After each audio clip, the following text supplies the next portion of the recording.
किसान भाइयों नमस्कार। क्या आप भी है कपास की अधिक वृद्धि से परेशान या आ रही है फुलपाती गिरने की समस्या? तो आज हम बात करेंगे इस समस्या के समाधान के बारे में। ऐसे तो किसान भाइयों, कपास की फसल में फुलपाती या पंखुड़ियाँ या टिंडे या डेंडू गिरने के निम्न कारण हैं। जैसे कि किसान भाइयों, पौधे की वानस्पतिक वृद्धि की साइकिल चलते रहना। दूसरा कारण है पोषक तत्वों का अभाव। तीसरा कारण है किसान भाइयों अधिक वर्षा। चौथा कारण है तापमान में परिवर्तन। पांचवा कारण है संतुलित पोषक तत्वों का प्रबंधन न होना। तो किसान भाइयों, हम इन सभी कारणों के बारे में एक एक करके जानने वाले हैं। जैसे किसान भाइयों, सबसे पहला कारण है वानस्पतिक वृद्धि की साइकिल चलते रहना। किसान भाइयों, कपास की फसल में अनावश्यक बढ़वार को हमें रोकना चाहिए। जब किसान भाइयों हमारी कपास की फसल जब हमारी कपास की फसल किसान भाइयों 4 या 4.5 फीट की हो जाती है, तो हमें कपास की फसल के जो ऊपरी जो सेंधा आता है उसको खुड़ लेना चाहिए। या फिर किसान भाइयों, इसकी अनावश्यक बढ़वार को रोकने के लिए किसान भाइयों, मार्केट में बहुत से ऐसे पीजीआर है जो पौधे की अनावश्यक बढ़वार को रोकते हैं। जैसे किसान भाइयों, बायर कंपनी का प्लानोफिक्स आता है, आप इस पीजीआर का भी इस्तेमाल कर सकते हो। या फिर किसान भाइयों, आप घरडा केमिकल के चमत्कार पीजीआर का उपयोग कर सकते हो। या फिर किसान भाइयों, आप सुमिटोमो कंपनी के टाबोली पीजीआर का उपयोग कर सकते हो। किसान भाइयों, अगर हम इसके उपयोग की बात करें तो बायर का जो प्लानोफिक्स आता है किसान भाइयों, इसकी 1 ml मात्रा को 3 लीटर पानी में मिलाकर आपको स्प्रे करना है। और किसान भाइयों, दूसरा जो पीजीआर आता है अपना घरडा केमिकल का चमत्कार, तो किसान भाइयों आपको इसकी 250 ml मात्रा को प्रति 150 लीटर पानी के साथ में अच्छे से मिलाकर प्रति एकड़ के हिसाब से छिड़काव करना चाहिए। तो किसान भाइयों, तीसरा पीजीआर है अपना सुमिटोमो कंपनी का टाबोली। किसान भाइयों, इसकी डोज की बात करें तो इसकी 40 ml मात्रा प्रति एकड़ के लिए पर्याप्त होती है। इसकी 40 ml मात्रा को किसान भाइयों 150 लीटर पानी में अच्छे से मिलाकर फसल पर छिड़काव करना चाहिए।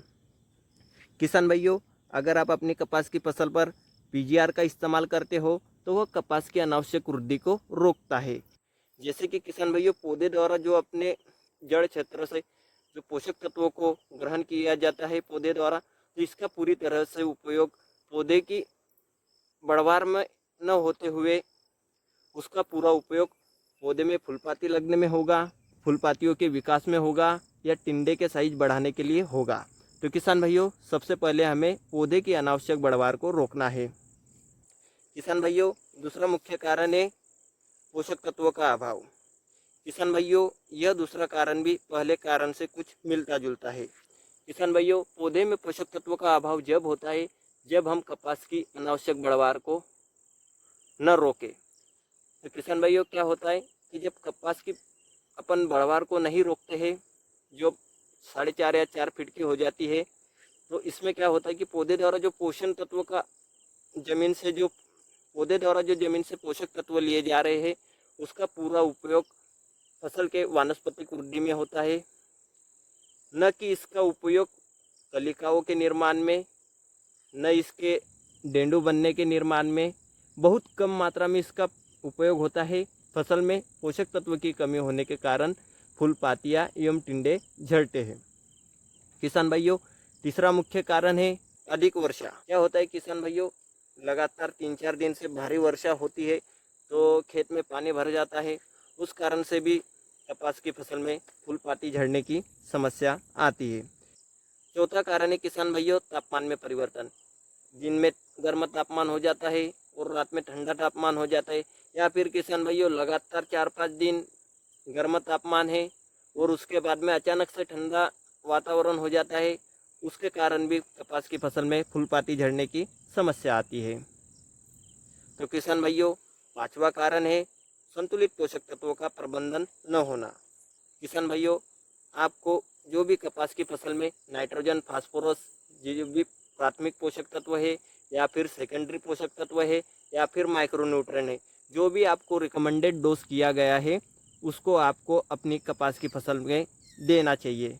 जिससे कि किसान भाइयों, अगर आपके द्वारा संतुलित पोषक तत्वों का प्रबंधन कपास की फसल में किया जाता है तो आपकी कपास की फसल में फूलपाती गिरने की समस्या से निजात पा सकते हो।